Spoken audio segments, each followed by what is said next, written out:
our entire brand is around performance. And so performance not only as a business leader, but as a husband, as a father, particularly on the male side, we work with women as well.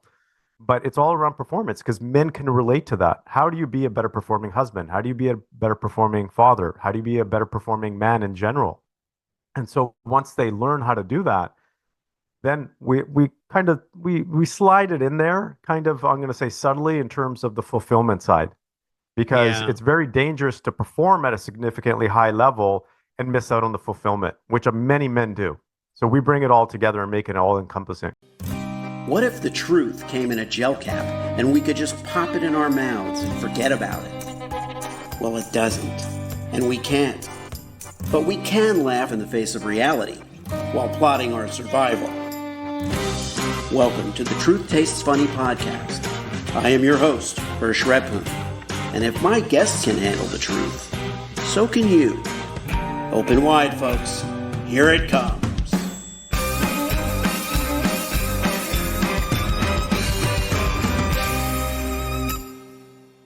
My guest today on Truth Tastes Funny is Purdeep Sangha. Purdeep is the world's leader in complete strategic advising. So think about that, complete strategic advising. He's the award-winning author of The Complete Man and the TV show host of Mind Your Own Business. He's an entrepreneur, a speaker, a podcaster, and a coach and advisor to businessmen, and takes a very unique approach to how to balance life and business as a family man. So that's something that I can relate to as well. We'll talk about that. And he's also one of the few people who has expertise in business as well as neuroscience and high performance psychology, masculinity, and men in relationships and spirituality. So there's a lot to dive into in our Truth Tastes Funny world, because it definitely does taste funny. And if you're a guy in this world navigating it, all humans have our challenges, but for guys it's a little different. Pradeep, welcome to the show. Thanks, Hersh. I appreciate you having me on your show here. It's great to have you on. So let's start with masculinity. Let's start with the concept of the complete man, because I think, I'm coming to this from a point of view, as a lot of people know, I started the show toward the end of the pandemic. Everybody was in chaos. Everybody's roles in life and business were in chaos. And so I think we're still in a chaotic world, of course, but we're trying to get our footing. I notice that every day. So tell me about the complete man and what that means to you. Yeah, sure. So, when COVID hit, it was actually an interesting time. And I had this funny feeling, I had this gut feeling when the lockdown happened. And I said, okay, I'm starting to see businesses close down. And if things continue this way, men in particular are going to have a tough time because men tie their identities to their careers much more than women do. And this is what we saw during COVID when people were losing their jobs, when businesses were shutting down. The mental health, specifically for men, skyrocketed because of the direct tie to the identity. So I actually locked myself down for 9 months and wrote the book. I was planning on writing it before, but then I told my team, I said, you guys got this. I'm not doing anything in terms of extra projects or anything. I'm just going to write this book and get it out. And the reason why is because I knew that we were going to go through a tough time as a society. And as a result, we have seen this. I know I'm kind of going down a tangent, but mental health in general has gone on the rise, but specifically for men, it has skyrocketed. And so this concept of the complete man is, you can say, my own personal experience plus the learnings that I've had throughout life, also experiences and our research. So we partnered with over 17 research institutions in Canada and the US. My background is in science. I'm very, you can say, like an academic and research person at heart, and more like a scientist and experimenter. And I had this great fortune of being raised by some very interesting men. My grandfather, who immigrated over from India, and he was in the Indian Army for 30 plus years, but also a very spiritual man. And then my dad, who was a great dad, a very masculine man, like he was a big, like tall, statured man, physically, impressive. And you didn't have to see him. He could just walk into the room and you could feel his presence. Yeah. However, he struggled with alcoholism because he was an entrepreneur and he didn't really fully understand the language. He immigrated over in his early 20s, built a business, never struggled with money, but because he gave everything to his business and his family, he left very little for himself. and he struggled with alcoholism until it eventually caught up with him and he passed away back in 2018. And he was a huge, you can say, catalyst for why I wrote the book. It was almost like when he passed, and it's almost like an experience that I had where he said, son, you know what, you got to keep doing this work and doing it even harder because we as men, a lot of us struggle in silence. So the complete man is a summation of the science, the spiritual teachings and learnings, plus the academic research that we've gone through and worked with. We researched over 4,000 individuals, 85% of them were men, and our own particular clients that we worked with in the hundreds. And so we summated all of those learnings in this book to help men not only perform better in all areas of their life, but also achieve more, but most importantly, be more fulfilled. So this concept of the complete man is really starting from within and being complete from within, and then working on your external life. Whereas most men operate the complete opposite. They try to fix their external world, hoping that it's going to fix them internally. And that's what I call doing things backwards. Yeah, yeah, well said. And there's a lot to unpack there, Pradeep. I mean, I'm sorry for your loss. And a lot of people, it's interesting that what you mentioned about the external and fixing the external. I think that's very true. I think men, we're driven to solve problems that arise, whether it's financial or it's business or it's execution of some kind of, solution or task. And we're putting out a lot of fires, and we're not really tending to that building inside. We're not really dealing with that. And then the stigma around mental health, and around our own needs is, it's confusing. I think it's a natural thing. You just feel self-indulgent if you're dealing with your inner problems or your inner turmoil. We need that performative fix, Oh, look at me, I'm fixing this. Doesn't that make me a good person? You know? Yeah, and you're bang on because as men, and that's why we incorporate a lot of science into the work that we do, not just philosophy and not just spirituality. Science is a core of it. It's because men will understand that it's factual, and it's like, tell me what to do. This is what science says. Okay, great. There's some proof and research behind that. I will do that. And it's really around performance. So our entire, you can say brand, you're a brand guy, you understand this. Sure. Our entire brand is around performance. And so performance not only as a business leader, but as a husband, as a father, particularly on the male side, we work with women as well. But it's all around performance because men can relate to that. How do you be a better performing husband? How do you be a better performing father? How do you be a better performing man in general? And so once they learn how to do that, then we kind of we slide it in there, kind of, I'm going to say subtly, in terms of the fulfillment side, because Yeah. it's very dangerous to perform at a significantly high level and miss out on the fulfillment, which many men do. So we bring it all together and make it all encompassing. Yeah, that's another great point, because the neuroscience jumped out at me as well. If we believe in science and we believe it takes a little of the emotion and the fear out of it. I think science is just comforting to me anyway, when you're dealing with psychology or you're dealing with behavior, well, if we can figure out what's causing something, we can feel a little more secure in the path we're taking to address it. And so that complete concept is really great, because I think that's what we need to reestablish the truth in a way.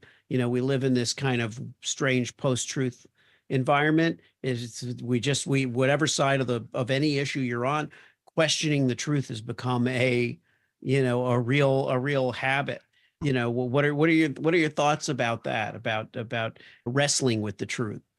Oh yeah, that's a really interesting one because the truth today may not be the truth tomorrow. And we know this in science as well, right? Because technology changes in terms of people's practices in science change. So, and we've seen this throughout history, right? What people thought was one thing 100 years ago, it's completely different today.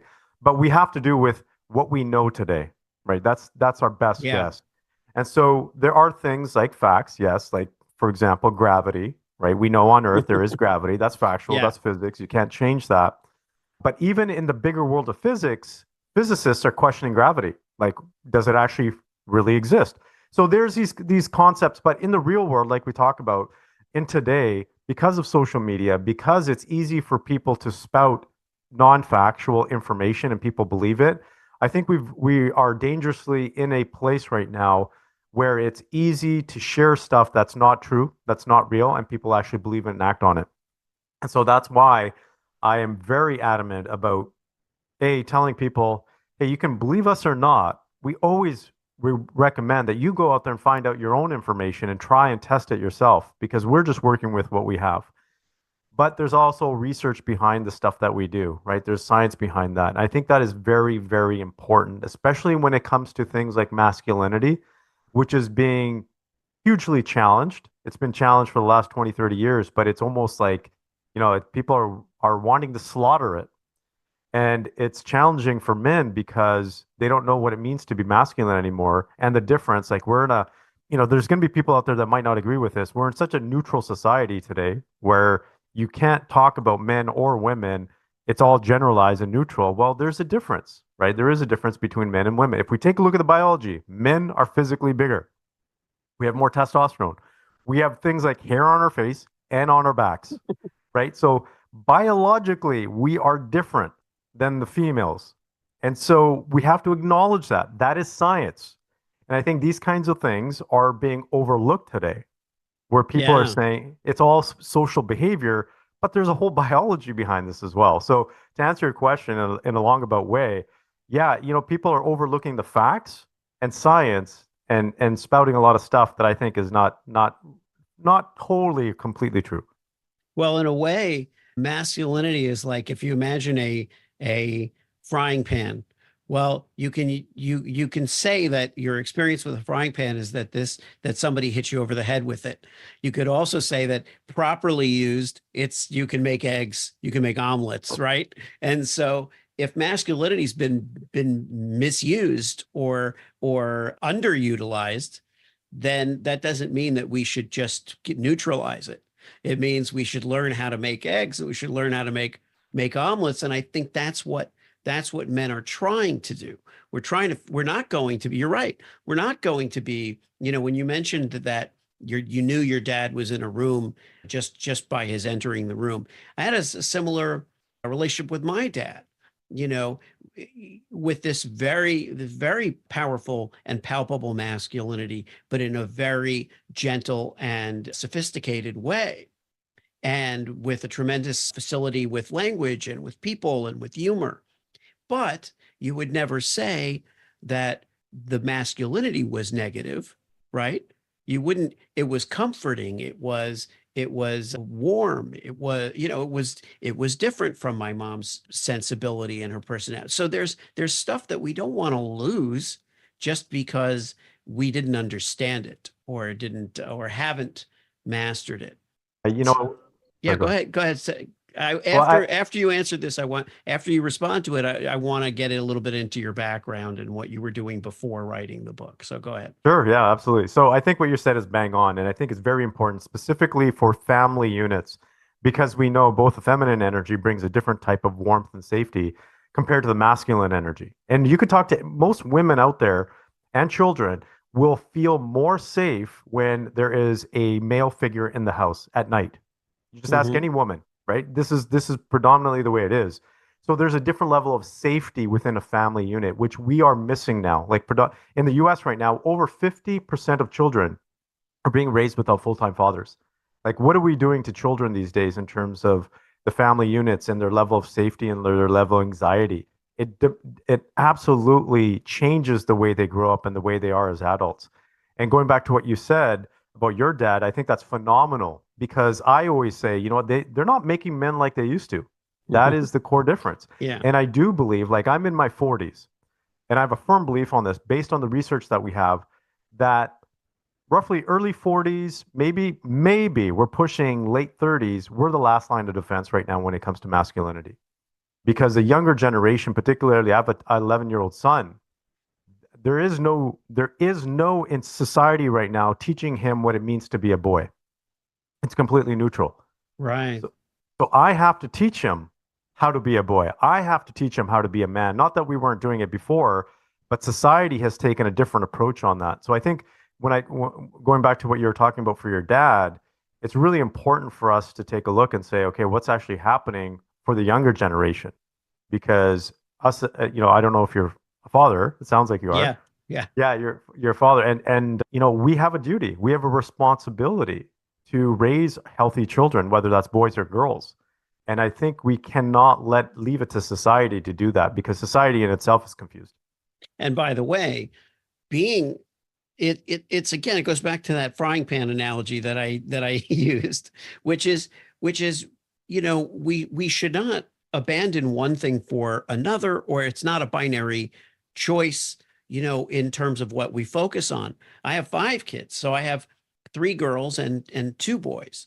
And so I think each one is, obviously is a complete individual and, has a completely different sensibility one from the other. And so as parents, we need to nurture every aspect of them, their gender only being one aspect. So what we saw years and years ago was a kind of my vision of what it was like in the 50s, let's say 1950s, was that there were certain stereotypes and a man who maybe was when women were in the home and men were at work. So you'd have a guy who basically took a shortcut to masculinity that didn't necessarily work out too well, right? Baseball and be a man and don't cry and do whatever, and that's it, and then go to work, and that's not sufficient, and that's not nurturing. But so I think we need to find the right chemical kind of formula Yep. for parenting and for nurturing gender and for nurturing personality. Yeah, exactly. And I can recommend a book, and you might have heard of this or come across this, How to Raise Mentally Strong Kids, Uh-huh. and by Dr. Amen. It is by far the best book that I've read when it comes to bringing in the Who is the science. author, Pradeep? I just want Dr. Amen. Amen. Amen. Okay. Yeah. Best book out there for parents. I encourage every single parent to read this book because it brings in not only the behavioral science, but also the neuroscience behind this.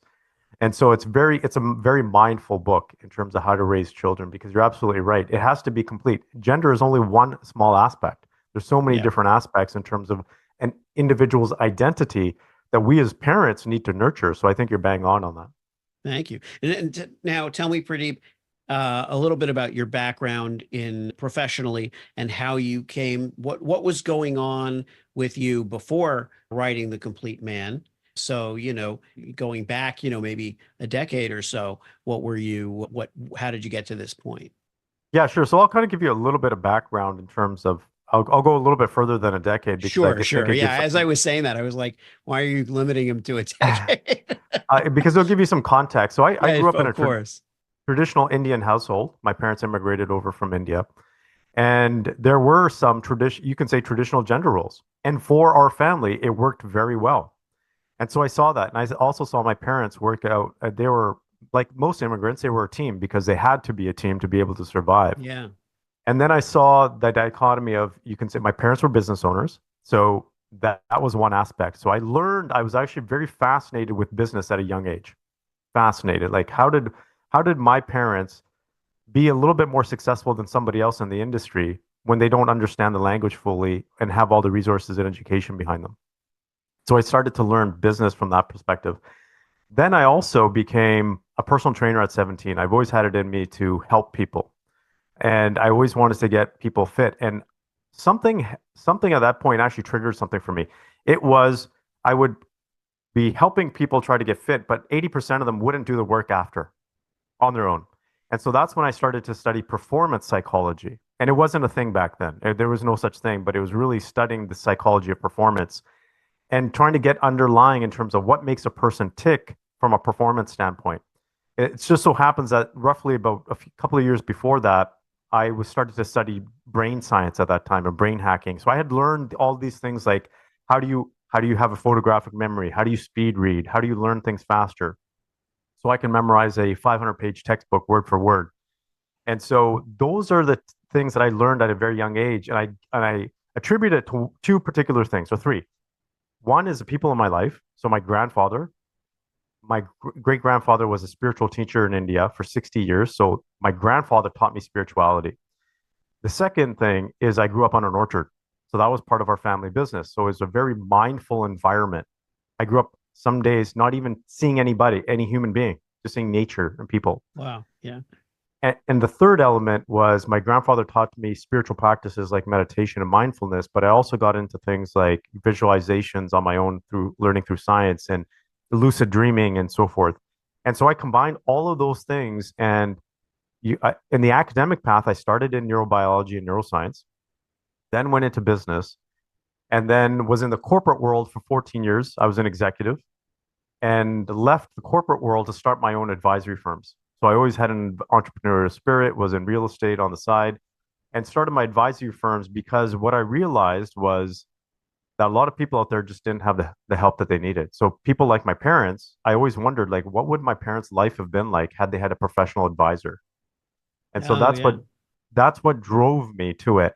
I started off in business, but it very soon morphed. So I would help people grow and scale their businesses because of my background in psychology. What I realized, and I was always, you can say, pushing it off. I didn't want to go into the life coaching or the personal coaching space because I didn't want to be seen that way. But what I realized was that 70 to 75% of our work that we were doing was helping the individual perform better, not necessarily the business. So the CEO, Right. the executive leader. So that's when we brought it all together and said, this is what we're going to do. We're going to have a single place where a business leader can come to us, grow their business, but also grow their own personal performance and fulfillment in life and all the other areas. So we, over the years, have built this advisory firm to help people in all areas of their life fundamentally. And that makes sense. And that's how we get to the complete advisory, concept. And I've seen, more and more people now complete strategic advising, which is also not an accident.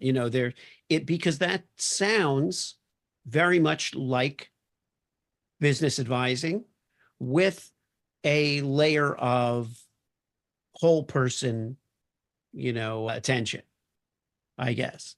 And I think, the more that I've been exposed through the podcasts mostly to coaching as a, as this huge sector, as this huge developing entrepreneurial sector, is that, it's fine to have, coaches for different things. But if you can have someone who can really just kind of be attuned to your personal situation and not draw such a distinction, but then I think that's really helpful, because what gets in the way of our material success and our business success, right? It's not always just business problems, you know and what No. and what do you say to people who are struggling to even allow that emotional part of themselves out? Like, it's one thing, I've always been sensitive in the sense that, I was in touch with my own feelings, for better or worse. Like, my sisters used to make fun of me when we think about the roles. My older sisters used to make fun of me being so sensitive, such a sensitive kid, you know, No. but for people who don't even know how to reveal it, how do you approach that? Well, self-awareness is key because we've literally broken down the framework for performance. I've spent 3 decades studying performance, and we have core elements. One of the core elements of performance is feelings. We have 10 core elements. Feelings is one of them. Feelings enables, and there's a lot of studies that were done by Stanford. So emotions are a subset of feelings. There's a ton of studies done at Stanford around feelings and particularly around emotions and performance.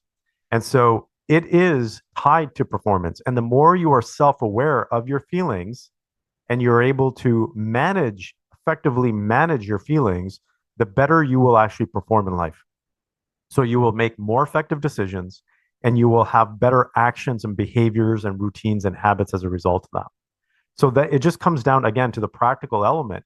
And this is why for men, it's very important. One of the core aspects that we work with them on is understanding and having awareness and managing their emotions. Because once they have a good grasp of that, then they can actually significantly boost their performance. Yeah.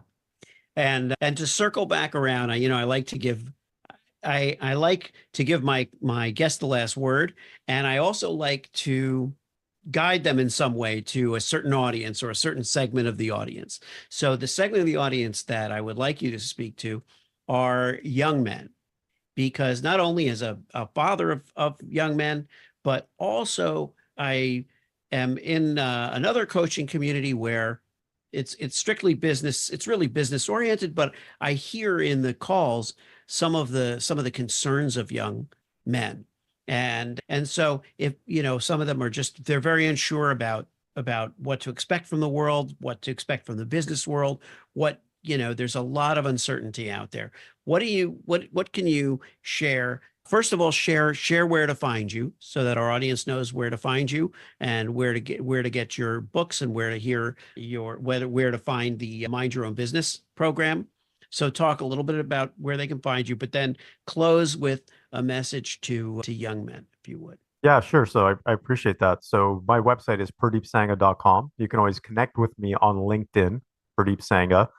And if you're interested in getting the copy, I can give a promo code here. So you can go to completemanaudio.com, and the promo code is victory75. So all one word, victory, and then the number 75. And that will give you 75% off the digital audiobook and the ebook. And so the message that I have, and sorry, you were talking about Mind Your Own Business. It's actually a Canadian show, and it's on the AMI channel in primarily Canada. If you can get in the US, great. But what we do is we highlight entrepreneurs with disabilities. That's the whole show, is entrepreneurs that have disabilities. Some of them are blind, some of them are deaf, multiple sclerosis, other conditions that, it's tough enough being an entrepreneur as it is. And then you add on a completely different life-changing or challenging, you can say, physiology or diseases or whatever these individuals have at that particular time. And so it is a truly inspiring show. I would highly encourage anybody to watch it if you can. Now, the message that I have for young men these days is one of the most important things that we could do. And it's been talked about, whether it was Aristotle, is, the famous saying, know thyself. And know thyself at the soul level, at the core level, because that's what truly leads us in the right direction. And yes, we will falter. Yes, we will go down paths that don't lead us in the best direction or results. That's part of life. But by knowing ourselves and being true to ourselves, and that takes work, that takes inner discovery. And once you find that alignment, life completely changes. And that is a challenge for us as men, to find that alignment. And excuse me, one of the things is to understand that society is not going to help us find it, because there's mixed messages, as I talked about before. One of the ways to find it is to find mentors in your life. And this is something that we've discounted, especially when it comes to the elder generation, is we don't take that wisdom anymore. Some of the most influential people in my life, if not the most influential people in my life, are not, you can say, influencers or YouTubers. They are just everyday people, everyday men and women that had a huge impact on my life. So take that wisdom. I wish I could have more years with my dad and learn, because he had a wealth of knowledge. I wish I could have years with other people that had passed, because that wisdom is what we need. There's so much information out there, and it's information overload, and half of it is BS, more than half probably.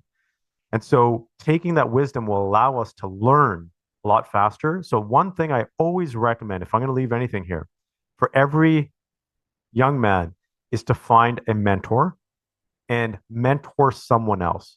That's how you truly grow in life. And it helps you avoid a lot of the pitfalls that we fall into these days. Thanks so much for tuning into Truth Tastes Funny.